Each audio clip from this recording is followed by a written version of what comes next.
стол. Пригласите туда всех. Только не выделять вот одна сторона, если вы приглашаете, а должны быть все быть. В том числе вот те молодые ребята, которые якобы там, посадите их там наверху, там где-то закидывать это все. Пусть там задают вопросы. И плюс довести там на круглом столе, везде довести. Как только будет возможность оказания какой-то помощи, денежной, гуманитарной или какой-то другой помощи, мы обязательно этим займемся. Организуем, отправим. Мы всегда это делали, делаем, будем делать.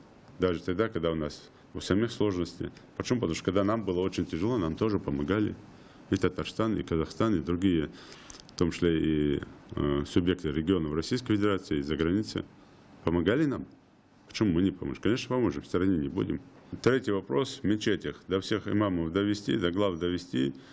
Вот к мечети, пожалуйста, уделите этому там 10 минут, 15 минут имама. Что нужно в таких случаях мусульманину делать? Если у него нет возможности оказаться там на месте, если он находится так далеко от этого места, если он сочувствует, какие молитвы лучше читать, какие дуа лучше делать? То есть что должен мусульманин делать?